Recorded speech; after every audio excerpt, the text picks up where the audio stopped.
जगन्नाथ पुरी मंदिर से जुड़ी वो बातें जो सैकड़ों साल से बनी हुई हैं रहस्य। पुरी के इस मंदिर में भगवान जगन्नाथ, उनके भाई बालभद्र और बहन सुभद्रा की कांट की मूर्तियां हैं।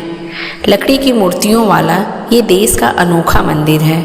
जगन्नाथ मंदिर की ऐसी तमाम विशेषताएं हैं, साथ ही मंदिर से जुड़ी ऐसी कई कहानियां हैं जो सदियों से रहस्य बनी हुई हैं। हिंदू धर्म के हिसाब से 4 धाम बद्रीनाथ, द्वारिका, रामेश्वरम और पुरी हैं। मान्यता है कि भगवान विष्णु जब चारों धाम पर बसे तो सबसे पहले बद्रीनाथ गए और वहां स्नान किया।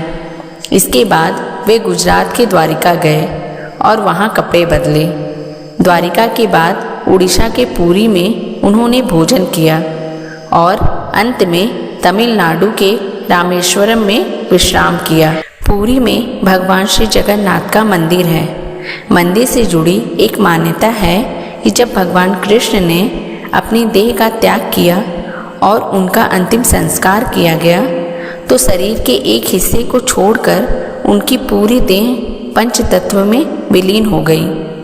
मान्यता है कि भगवान कृष्ण का हृदय एक जिंदा इंसान की तरह ही धड़कता रहा।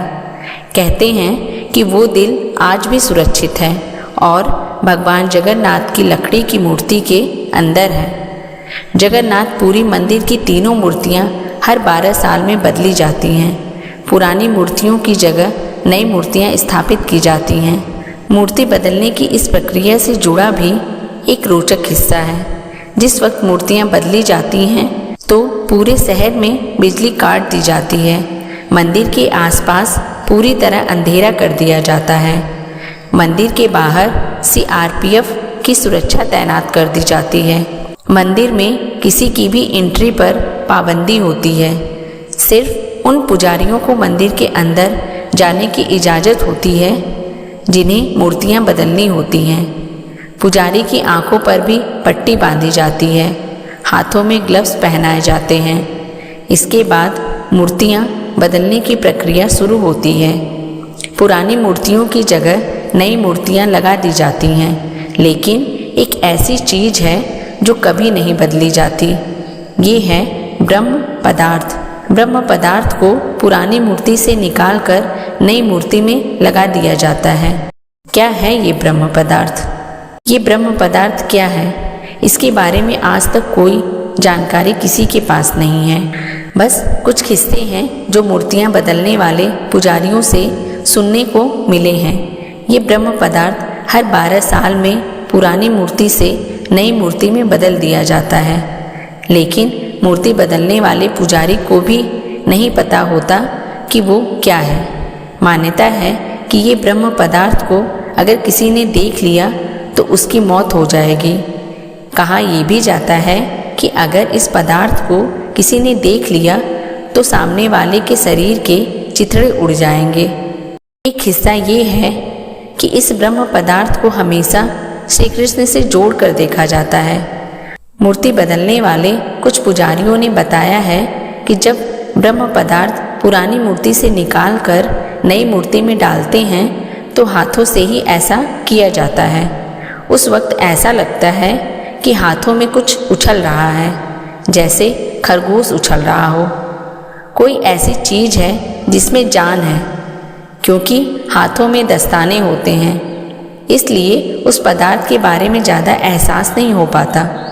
यानी ब्रह्म पदार्थ के किसी जीवित पदार्थ होने की कहानियाँ जरूर हैं, लेकिन इसकी हकीकत क्या है ये कोई नहीं जानता। सिंह द्वार का रहस्य। जगन्नाथ पुरी मंदिर समुद्र किनारे पर है। मंदिर में एक सिंह द्वार है। कहा जाता है कि जब तक सिंह द्वार में कदम अंदर नहीं जाता तब तक समुद्र की लहरों की आवाज़ सुनाई देती है, लेकिन जैसे ही सिंह द्वार के अंदर कदम जाता है लहरों की आवाज़ गुम हो जाती है। इसी तरह सिंह द्वार से निकलते वक्त वापसी में जैसे ही पहला कदम बाहर निकलता है समुद्र की लहरों की आवाज़ फिर आने लगती है। ये भी कहा जाता है कि जिस सिंह द्वार में कदम रखने से पहले आसपास जलाए जाने वाली चिताओं की गंध भी आती है, लेकिन जैसे ही कदम सिंह द्वार के अंदर जाता है, ये गंध भी गायब हो जाती है। सिंह द्वार के ये रहस्य भी अब तक रहस्य ही बने हैं। मंदिर की रसोई का रहस्य। कहा जाता है कि जगन्नाथ मंदिर में दुनिया की सबसे बड़ी रसोई है। इस रसोई में 500 रसोइये और 300 उनके सहयोगी काम करते हैं। इस रसोई से जुड़ा एक रहस्य ये है कि यहाँ चाहे लाखों भक्त आ जाए, कभी प्रसाद कम नहीं पड़ा। लेकिन जैसे ही मंदिर का गेट बंद होने का वक्त आता है, प्रसाद अपने आप खत्म हो जाता है। यानी यहाँ प्रसाद कभी व्यर्थ नहीं होता है। इसके अलावा मंदिर में जो भी प्रसाद बनता है वो लकड़ी के चूल्हे पर बनाया जाता है। ये प्रसाद 7 बर्तनों में बनाया जाता है। 7 बर्तन को एक के ऊपर एक करके एक साथ रखा जाता है। यानी 7 बर्तन चूल्हे पर एक सीढ़ी की तरह रखे होते हैं। सबसे हैरानी की बात यह है कि जो बर्तन सबसे ऊपर यानी 7वें नंबर का बर्तन होता है, उसमें सबसे पहले प्रसाद बनकर तैयार होता है। इसके बाद छठे, 5वें, चौथे, तीसरे, दूसरे और पहले यानी सबसे नीचे के बर्तन का प्रसाद तैयार होता है।